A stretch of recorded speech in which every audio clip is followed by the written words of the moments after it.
Hi everyone, this is Aaron from HH Watch Reviews. Welcome back to the channel. Today we have something really unique to review. Okay, it might not be totally unique, but it's definitely unique enough that you don't see this type of watch every day. It's the Pierre Paulin Jumping Hour, a timepiece that looks a lot more expensive than it actually is. I remember the first time I saw a watch with a jumping hour. It was the Omega de Ville Prestige Jump Hour. That beautiful textured salmon dial, the big skeletonized minute hand, the contrast between the white hour disc and the dial, everything packaged in a tonneau-shaped case. It was just mesmerizing to look at. And back then, I didn't really like watches that weren't round like the Cartier Tank or the Reverso. But this watch was so intriguing with its single hand in the middle of the dial and that big number under the 12. The design was great, but what really intrigued me was the complication. Obviously, I went down the rabbit hole and started looking for other watches with a jump hour. After seeing some really nice looking watches, I quickly realized that those watches were very expensive and way out of my budget. So fast forward a few months ago, I was checking out some Merkur watches and I came upon this model. A jump hour watch for just $129? Take my money. But Pierre Paulin, what's that brand and why is it under Merkur?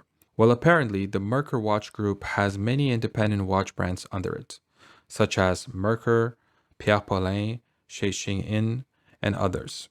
So after a few exchanges with them, they graciously sent me this watch.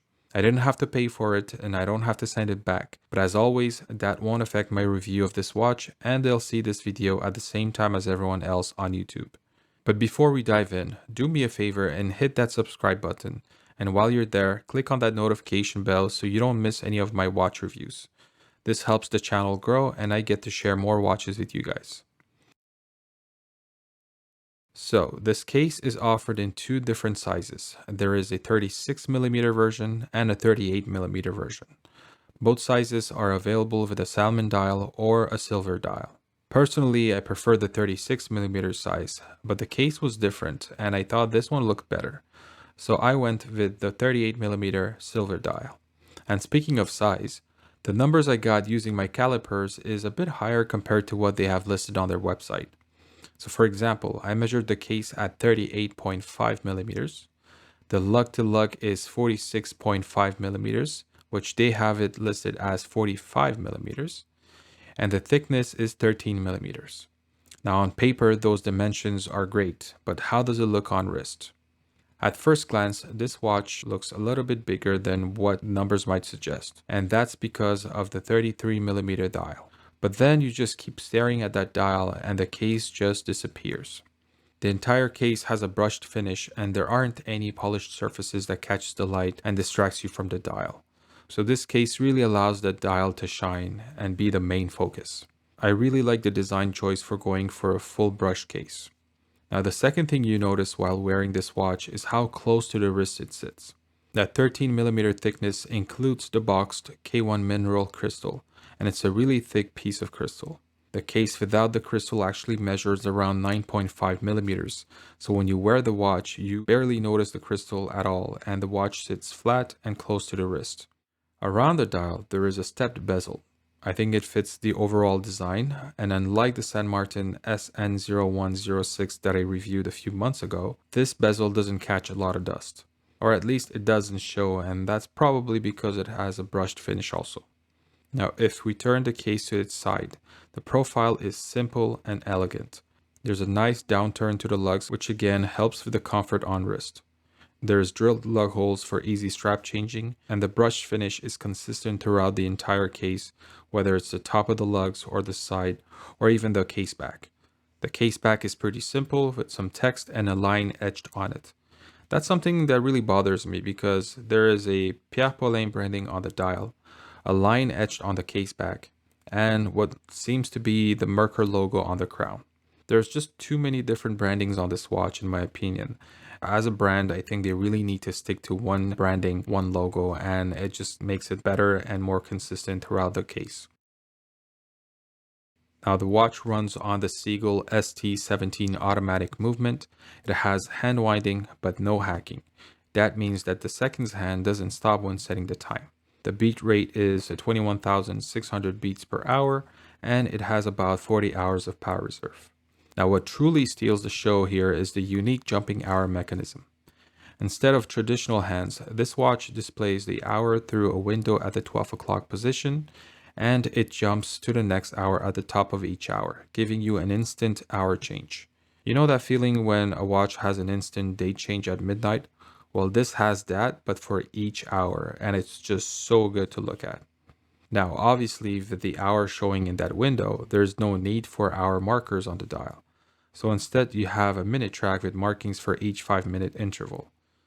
There's a small subdial at the 6 o'clock, which is the seconds, and I'm really happy it's there because I like seeing a moving hand on my watch. It's just reassuring seeing that the watch is running. Now, the dial. It's crazy to think that this watch only cost $129 because there's so much detail on this dial. I mean, look at this. First of all, it all starts at the extremities of the dial, where I guess there's just kind of a railway track right after the minute markings. And that track really plays with the distortion of the box crystal. It almost looks like the dial is curved at the edges. Now, I don't know if it's actually curved at the edges, but the effect is there and it looks really nice. The font used for the minute markings is beautiful, and I really like that they added a 0 next to the 5-minute marking just to keep that symmetrical balance on the dial. Then there is the center of the dial. There is an inner circle with beautiful radial pattern with a sunburst effect. The hour window is right beneath the 12 o'clock position, and it's not just a cutout on the dial, it's a nice sloped cutout, almost like if you were to stretch the beveling around the cut.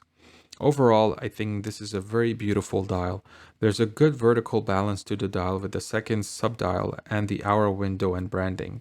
Everything just looks proportionally right on this dial. So I really like how this watch wears on my wrist. The jumping hour feature is a really cool and great conversation starter. All the little details on the dial and its design would make you think that this watch costs twice, if not 3 times its price. But it's not a perfect watch, and I'll start with the dial. Now, I really like the markings on the dial. What I don't like is how the 30-minute marking is cut by the subdial. I just feel like it wasn't necessary to be there. Like they could have just left that area empty and it would have looked so much better. Everything about the dial is so well balanced, and then you get this half marking that kind of ruins it for you. Then there's the bracelet. Now obviously I didn't mention the bracelet so far, but it's just a simple bond clip style bracelet that starts at 20 millimeters and doesn't taper. Now, why do I not like it? Well, it almost feels like an afterthought, like if it belonged to another watch. And I'm pretty sure that's what it is because I've seen it on some of their other models. And I just feel like the design doesn't actually work for the design of the case. It just feels a little bit too dainty for the case and doesn't really work with the fully brushed case. Also, there's quick release spring bars on this bracelet, but they're installed the other way around. It's kind of weird putting it on the watch. At least there's drilled lugs, so it's easy to take off. And lastly, I'm pretty sure you've already noticed it, but the jump hour mechanism isn't great. I don't know if it's only my unit, but most of the time the hour disc doesn't fully turn. So I'm stuck looking at half of a hour digit. Sometimes it will show properly and then the next hour it doesn't.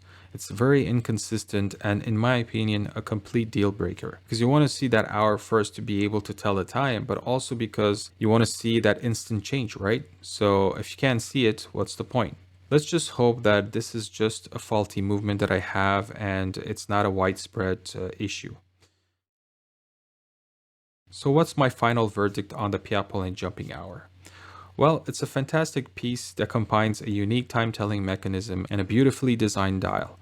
It's perfect for those who want to add a jump hour watch to their collection but don't want to spend too much on it. It's a very comfortable watch to wear and it looks great, especially on the StrapsCo gray suede leather strap. And best of all, it's a great conversation starter. So I wanted to know what my wife thought about this watch. When I got it, I showed it to her. The first thing she said was, "Why is there a date window in the middle of the watch?" So I started explaining to her that it's a jump hour and that's how it functions.